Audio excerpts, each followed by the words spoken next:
In a world crying out for a top 10 show, John Roca and Matt Nost are here. So grab your assigned seat, sit back, and enjoy this week's Top 10. Brought to you by the Schmoes Know Network. Take it away, boys.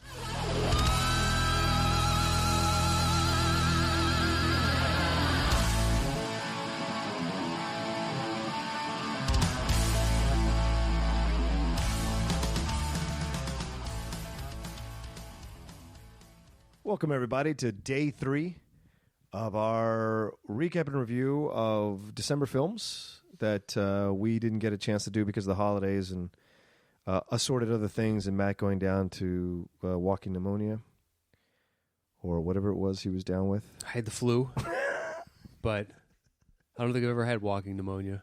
I have. It's hell on earth. Don't ever get it. As if I have a say in the matter. All right, if you say so. I had a say in the matter. If I hadn't stupidly slept on some... never mind. I don't want to get into...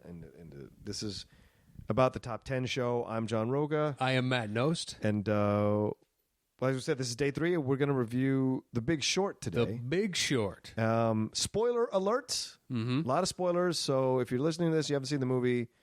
Thanks for the download. Stop right now. Thanks for the download. Thank you for the download. Come back and listen to us talk about it.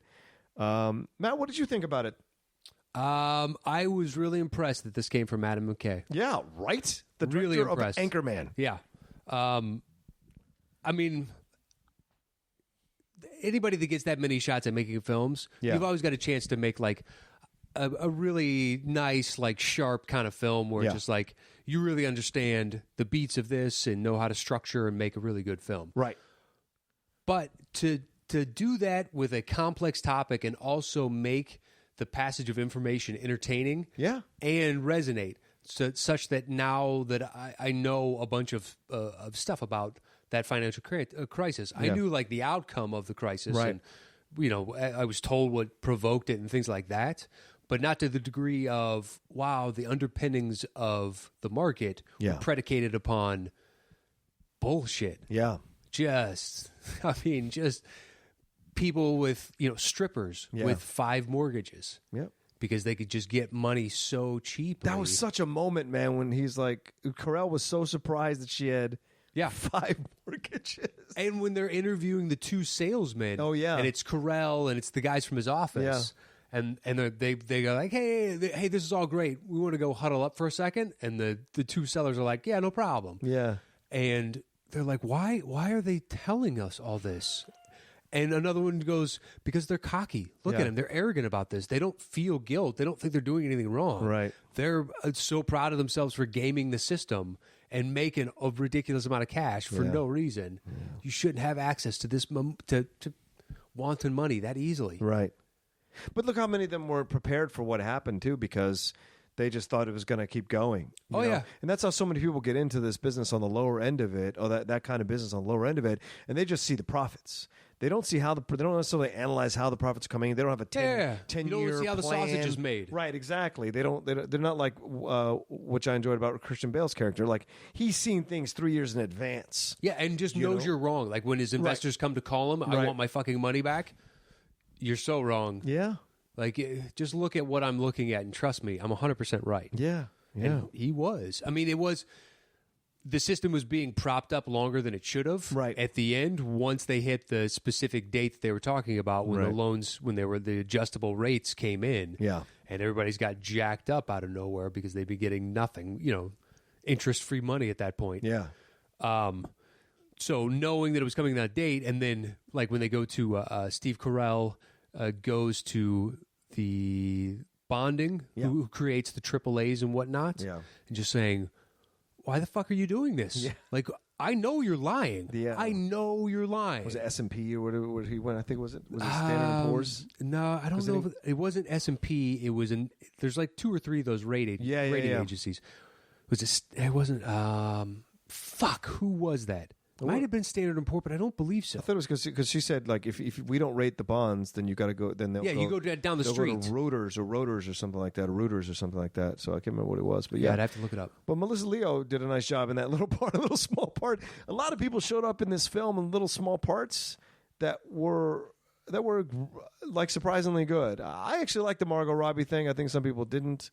I didn't like the Selena Gomez thing. That was fucking annoying as hell. Yeah, that one was bad. Yeah. Just because the reason they worked is because they were so fluid and dynamic and interesting, and that one just felt so staged and choreographed and just, they had no chemistry between the two of them. Yeah. So they just had rotely memorized the lines and were just reading them off. You could tell. I thought the Margot Robbie went on for a beat or two too long. Okay. When she calls the audience on checking her out. Yeah. We've already been checking her out. We don't really need to be like, slapped on the nose for it. That's fair. I just didn't think that. I was like, it's a cute scene if it cuts there earlier for me. Yeah. And it turns into, I don't know, something I just didn't enjoy as much. But at the same time, I enjoyed the living shit out of this movie. Yeah, me too. What we talked about on the 2015, where I said, what Wolf of Wall Street just goes, as Leo into camera saying, and it's this and this and this is what an IPO is. It's an initial public offering. Right. And then we set the price of, you know what? Fuck it. Right. You don't need to know. You don't, because all you want to know is what we did with all that fucking money. Right, exactly. And honestly, because the structure of that movie, that's all I want to know. Yeah. I want to know about what this character did in excess. Yep.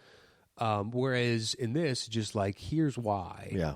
And that's a great story that sadly hasn't been done. Right. We'd love to revel in the greed and what the greed gets someone and then their downfall for that greed. Right. But how they actually took advantage of where the system was flawed and people knew it, and they just kept turning a blind eye and saying, dude, homes are a safe investment and mortgages are a safe investment. Trust me, these collateralized debt obligations, 95% AAA bonded mortgages. Well, to see them break it down, for me, I didn't know much about this stuff. I don't know, me either. Not like that. Right. So to see the specificity with which they broke it down was, at times, was overwhelming, and then other times I had my hands, like two of my hands on my head. My two hands on my head. I have more than two hands, but 2 hands on my head. Other people felt bad, and they were consoling you as well, rubbing your temples, because they saw me trying to relax. It's okay, John. Because I'm just like, this is insane how this was allowed to exist, and by the end of the movie, is still existing in certain form. Yeah, and it'll come back. Yeah, it's a shame. Like half of me was like, well, fuck, I better learn this shit and get into it because it's good money, and the other half is like, well, no, because you're raping the American public. You're essentially raping the American public of their money. You're preying on their stupidity. You count on their inability, and just like me, to not know. But that's all the market is. Yeah. All you're doing is betting that the other person is an idiot. Yeah, that's all you're doing with your money. Right. And yeah, it's just when it's done to that degree, it's so blatantly obvious. It really is, man. That everybody got taken advantage of. Yep. But when Carell late in the movie sits down with that Asian guy, and the Asian guy starts breaking down the fact that there are CDOs on top of CDOs. Oh, yeah, when they're having dinner. CDOs, yeah. And you're like, so even more wealth has been wrapped up into this horse shit. Yeah. How far does the wormhole go on this? Right. Cops are showing up. They're so pissed off. Serious. They think we're doing an Occupy Wall Street. Not in this section of Los Angeles. That's how specific I'm getting to where I live. Not in this section of this massive, huge city. Not saying where I live. Don't come find him. But that's a rarity. I don't think I've ever heard. Just a one siren off too. Just one. Yeah, he wasn't. Was he trying to get somebody out of the way? I think so. Somebody out of the street. Who knows? Yeah. What did you think of the direction of the film? Because it was a nice little mix of different. Mix of different scenes and different speeds of scenes and different styles as well. Yeah, I thought it was great. I enjoyed that too. I was surprised, and I think it was a smart move. If I'm going to make a film like this, I've got to, make it so understandable to even the lowest common denominator. But didn't dumb it down. Right. Didn't make it stupid. I mean, there were things where it was like, at times, especially Steve Carell, he would keep asking the same question just in a slightly different way. And you get a slightly different answer. Right. And you could say that you're over-explaining for the audience, but you're also helping to flesh out a complex idea to make it digestible for people that don't know your world. Exactly. So to do that to where I don't walk away and go, I was browbeaten is impressive. Well, and it's interesting that this, along with Spotlight, this is also a thing that's like kind of an indictment of the system, something systemic. Yeah. Right? This is something in the system of the American financial system. You know, the fact that they brought Greenspan into this, the fact that they had real life characters doing real life things that actually happened at conventions. You know, these things that were really occurring. People were asking questions. People were pushing the narrative to get this exposed, but there were too many people in the way laughing at them or seeing what they were doing and stonewalling them, or for self-preservation weren't doing anything about it. They couldn't. And that's, you're right, exactly. Too much of the system is wrapped up into this false belief that everything is okay on this front. Yeah. Like, this is as much as people, like, when you invest in a bond, you know, that money goes to build this and the government pays you back at a slight interest rate. And you know it's a safe investment because the government always pays their money back. Right. At least, you know, so we believe. And it's one of those type of ideals of a mortgage is people who wants to lose their house. You only take out a mortgage if you can genuinely, you're working hard. Like the bank does its due diligence to vet every candidate. Yeah. We all think the system is safe, whereas the bank was just given so much money. And as long as they did it to enough people, they may make money to cover the losses. Yeah. That it was fine. But I immediately took all my money out and went to a credit union after I saw it. I immediately took all my money out of the bank and just closed my account and went to a credit union. Because I'm like, this is, the credit unions are a safer place to be for so many reasons. Banks they're built to take your money, use your money, and exploit your money, and give you little to no return on your investment. And the percentage of interest on the savings, I mean, 0.003 or whatever, it's fucking nothing. It's pennies. You know, if there are ways around that kind of system where you can make money. And so I was just like, I'm done. I did a little bit of research after I saw the movie. I was like, boom, I'm done. Fuck it. I don't need anything in the banks. You know what I'm saying? Whatever I'm doing with the bank, I can do through a credit union. Yeah. It's safer and protected. It's all made up. Yeah, of course. It's all right. I mean, that's what you got from the film. How much of this shit is made up? Yeah, but our entire system is now, you know, it's held in a belief that $1 is worth $1 because the U.S. government says that dollar is worth this amount. Exactly. And now it's just a full-on esoteric idea.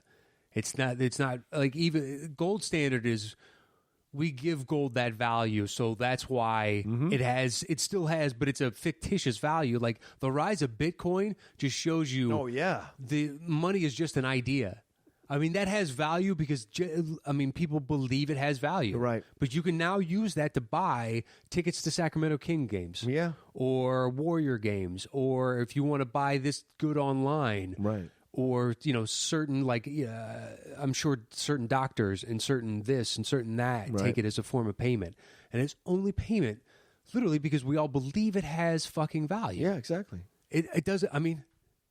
So our system, to me now, is just like, it's just an idea, and it only works as long as we all agree that that idea needs to work. Exactly. And then the moment we all go, this money, this paper is nothing, then we're okay. It's a societal, like everything else, is a societal construct, and we have to buy into it, or else it has no value at all. You know, we always trade for good. We always had a barter system or some way. Well, yeah, since the dawn of man, it has value because it saves my life. It feeds me. It clothes me. It does something pays that is my bills. a necessity of my life. Yeah, and then now, just like 90% of the products you see anymore, just like, we really don't need that. Yeah. Like, I get these emails from things where I bought somebody something online for Christmas, and now I'm part of their email list, and I just never got rid of them because every once again they have an offer that might be able to use eventually again for them. Right.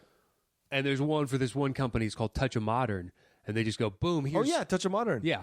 Here's today's whatever else. And last night I saw one. It was like fucking like battle quadcopters. And I don't even know what that means, but that was part of the description. I'm like, do we really need this? You know what I mean?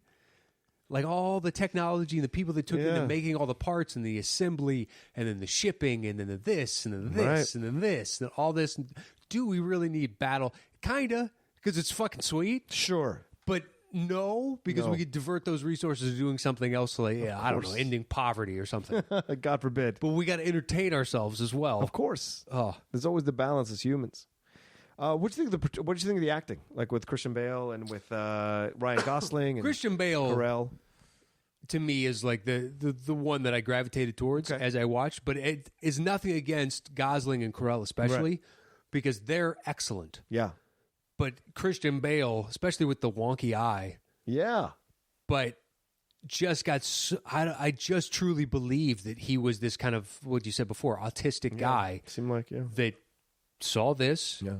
Trust me, you're wrong. And I just so thoroughly believe because he's also the first domino. Yeah. When he goes to like Goldman Sachs and says, I want to bet against the market. And they have to create the idea of that for him. So he can't be like, oh, look at this asshole. Hold on. We got to talk about this. Can you believe this shit when they do that side conference? Yes, of course. How bad do you think we can rape him is basically what they're having a discussion about. How much do you think we could bilk out of this guy until he folds? Right. And sells his position or what, But that tells you what the banks are. They will willingly take your money to fuck you over. Willingly. Yeah. Any of these investment, whatever. They're betting it just like you. Yeah, yeah. With or for, or, Yeah. It's a crap staple. Right. And that's why I like near the end where all those people had nothing but egg and pie on their face for being so doubtful of what these people knew so far ahead of time. And when it all came down, like even Carell in the office with his the black lady, I think it was his boss or whatever, he went in there and you see her like she's like everything. The cuts are all over the place. People are crying, and you really get a human cost to this whole thing, which is why at no point did I feel anybody was a protagonist in this film. Nor necessarily an antagonist either. It's just truth. The system overall was the antagonist. Right. Just this, huge monolith that is. There's nothing going to be able to stop it from mowing down. It's coming. Yeah. It's death. Yeah. And good luck to you. But it's going to destroy, once you see the total devastation of like Lehman Brothers going down. Right. You're like, wow, that has existed for a long time. Yeah. And didn't like something Rothschild get destroyed as well? Oh, yeah. Absolutely. And the Rothschilds have been some of the biggest players in international politics just because they were the Bank of England, and the Bank of England was the most, one of the most powerful because they were they were the New York of 100 years ago, 150 years ago. Yeah. And they controlled the world's financial, goings on. Right. So this one family was so badass, and always, they have a bunch of things that people still attribute as like when there's blood in the streets, it's the best time to invest. Right. You can get everything the cheapest. There's money to be made, in the war manufacturing. There's money to be made here when others are running. That's when you put your money in. Yeah. Because you can get everything for way cheaper and you can reap the huge rewards, and you're like, oh my God. But they got mowed down. Yeah. Along with everything else because this system. Mortgages are huge. Yeah. Think of all the homes. Yeah. So many mortgages. People have this, they have to own a home. Yeah. Right. It's beaten into you as an American, as a good American. You buy a home. And to know that, I don't know the percentage of the number of mortgages were bad. Yeah. But it seemed like, it's obviously enough to take down the system. Sure. But I don't know what the total, did they tell us in the film? Because I remember, Bale kept coming out and taking off that percentage. Numbers, and I just assumed that was the percentage of the number of mortgages that needed to fail for him to be right. And that's why he was depressed he had to keep updating it as he recalculating, going, okay, they can only bullshit now until this point, and then it's just going to be catastrophic. Well, does that mean at the end when he pluses that there were that many mortgages percentage-wise I think that was the percentage failed? No, the percentage of return on his investment was that. Go. Yeah. That was my guess. I need to find a guy like that. Yeah. Give him some of my money. Now he's investing in water. Yeah, which is, look what happened in Flint. What's going on in Flint, Michigan. It's a valid point. Yeah. To invest in this water. Of course. There's only so much fresh water. It's a resource, man. And companies like Nestle don't believe it's, Yeah. Anyone owns that. It can be privatized and they can take it over. Now they own the water. And you're like, no, that doesn't. The World Bank does that in third world countries too. It's shit like that. Just like you can't privatize water. I don't think I think we're hurdling towards the end of society. I really do. And I don't mean to be like, I don't mean like tomorrow. I just mean we are really going there. Listen, eventually we're going to break. I know one other person that genuinely believes that the world is going to end in our lifetime. Really? I don't believe that. But I do believe our society is coming to the end. I believe that. You do realize, though, that Keep listening to the podcast. Until the bitter end. Until the end. And guess what? We'll release a fucking recap show a day until we get there. We'll recap the Earth. We'll recap exactly. We'll recap the Four Horsemen. We'll recap all of it as it goes down. Whoa, did you see that? First off, when the reckoning comes or whatnot, we apparently didn't get taken straight into heaven. That is amazing. I did not anticipate that. Yeah. So now we'll be around. People are going to be wanting. We finally made it, man. Anyway, that idea that the world is going to end, or society is going to end, every generation, there have been numerous people that have believed that for as long as society has existed. I guess you're right, man. I think it's, I don't know. I think it's always been related to war. My belief is this is not about war. This is about the fallacy of the social things we construct. You can go Google right now. There's been a few different studies and articles that put out, and right now is one of the most peaceful times in world history. Right, exactly. I don't think it's a war-based thing where we're going to go away. I think it's this idea of the overconsumption. I think may get us before anything else. I think that's part of it, but also the separation between the wealthy and the not wealthy. It's become way too big. When it becomes way too big, eventually the not wealthy rebel, and there is revolution, and there is blood in the streets, and there's fights, and there's, like, we've seen it through the numerous times in our history where they break into the rich people's houses, they take their shit, and this is what will happen in mass. And at that point, we'll have to start the fuck all over again. So that's what I'm saying. I think this version of our society, unless we make changes across the world, eventually, I believe we are doomed. You know, ISIS is a terrible thing that exists. No, okay, now here we go. Yeah, let's slow down. What do I know? Big Short. let's get back. Stay on topic. Stay on target here. I'm sorry, I was spinning off into the ether. Yes, it happens. Anyway, we go on tangents. Yes, I apologize. Good. What did you think about the Brad Pitt stuff and those two kids? Did you like that? I think they were the closest thing for me to coming to a protagonist because they were these underdogs who were trying to get seen by the big dogs. But then they get the cost really in their thrown in their face as Brad Pitt. Like that's where his character, the resolution of his character, made the previous that much more enjoyable. To reflect upon. Just you could tell. He knew the system was flawed. There's a reason he got out. It's this greedy, corrupt, disgusting world. People hold it up to the highest, loftiest standards because it's Wall Street and it's this financial institutions, this rich tradition, and you know, they're classy individuals, it's gentlemen and all that shit. And he's seen the inside. And like, no, it's a butcher shop.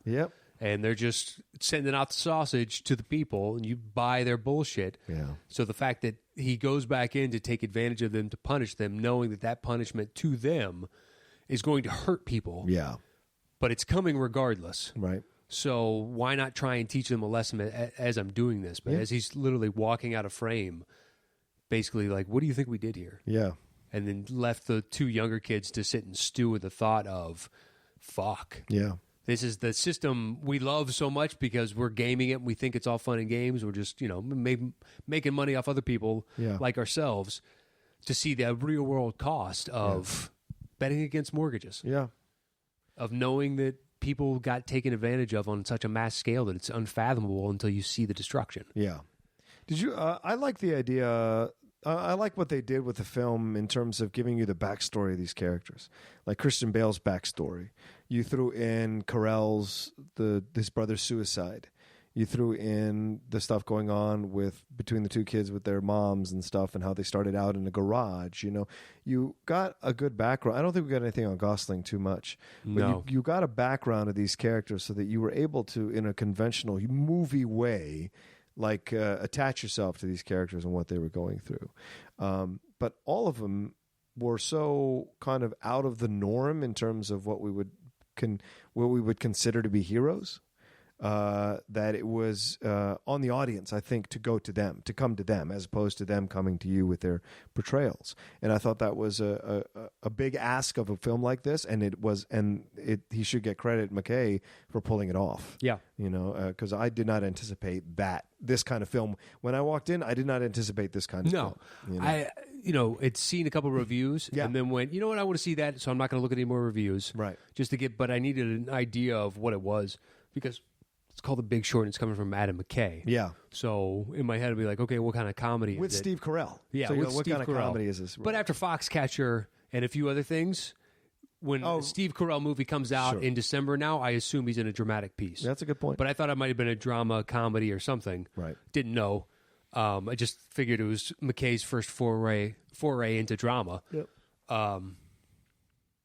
Yeah. But, yeah, I mean, I liked it. What you talked about before, fleshing out of the characters. Once again, I just think McKay did an excellent job. Yeah. I hope he does more. Yeah, I mean, what could he tackle next? It would be interesting to see if he's really because he's almost he almost took what Roger Moore would make a whole documentary about and made it accessible without necessarily human villains, and made you understand what was happening, and then made you really leave the theater with a lot to think about. And it's your choice how educated you want to get about these kinds of things. Because no matter how educated you get, they're constantly changing the playing field. And so he's just letting you know that, like that whole blurb at the end where Gosling's like, yes, and all these people went to jail and all this stuff happened and we changed the whole system. And he's like, yep, none of that happened. We went right back. One guy went to jail. One guy some random dude went to jail for shooting his mouth off on a text or on a phone conversation and stuff, or in a deposition, I think it was.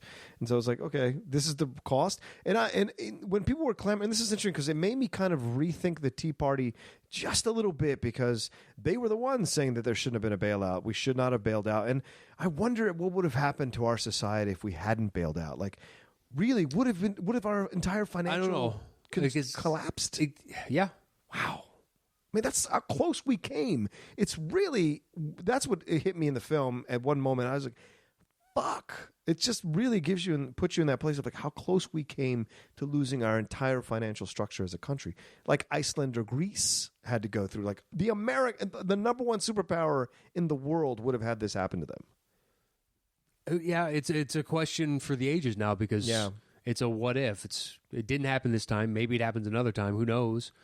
It could. Well, guess what?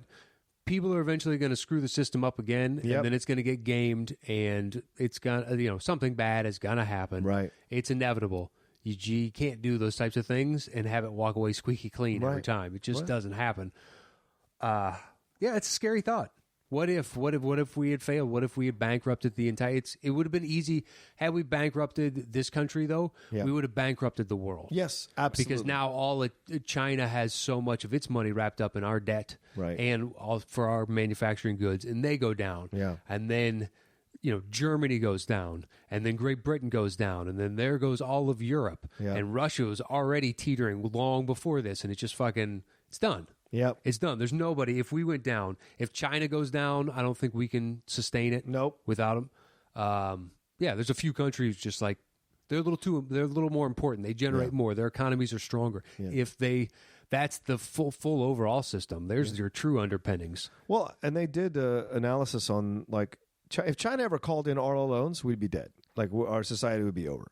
If China ever called in all the loans at once that we have with them, we'd be over as a society. If they ever wanted to take us over, that's the way they could do it, because they own apparently 60 to 70% of the country, like of the contracts and the businesses and whatever it is, a bit like all the buildings and the kinds. Like China owns a bunch of our country. There's no way that it's 60 to 70% of our country. I'm telling you, there's no way. I'm telling you, there's no way. They've bought a lot of our debt in bonds and whatnot. Sure, they own a ton of our national debt. That's what I mean. But I don't even think they own the preponderance of our national debt. I think that honor resides with another country. I believe so. Which country? What other country? I think because there's so much of a China scare that got built up and people believed it. But Japan for a long time owned a huge chunk of our national debt. Right.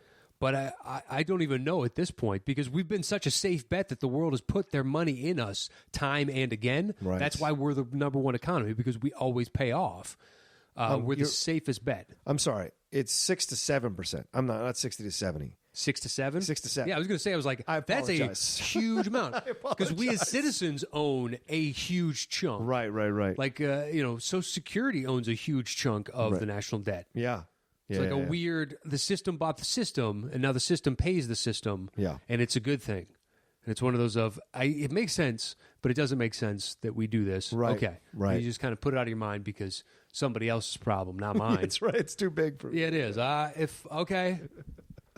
And I think that's what the movie exposes. That shows you like that's how big this thing is, And so it's just too complex an idea for any one individual, like the average person, to understand. Yeah. So would you recommend it? 100%. Yeah, me too.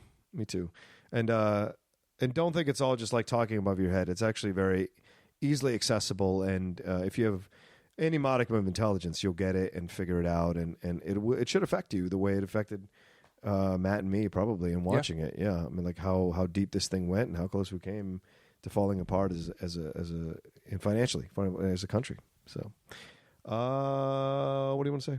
Anything else? That is it. We're getting really good at ending it this right on 30. Yeah, right. If you want to contact the show, it is top10podcast at Gmail. Follow us on Twitter. At Top 10 Show with TEN spelled out. Oh, yeah. Top 10 Podcast is spelled out entirely. Yeah. Follow us or like us on Facebook at The Top 10. Follow Matt at Matt Nost. Follow me at The Rocha Says, ROCHA. And then we got one more of these to do. We got one more coming up, and that'll come out on Friday. This is Wednesday that you're listening to this. Right. Well, hopefully, or whenever you're listening to it, we released it on Wednesday. Oh, yeah, we released it on Wednesday. Yeah. And then tune in tomorrow for our regular weekly Top 10 show. Yes. We think Thursday. we know the topic already. Yes. So we'll be recording that in a couple days. Possibly. But yeah, that's it. Yeah. Thanks, guys, for listening, and look for the fourth one coming out on Friday. Bye-bye.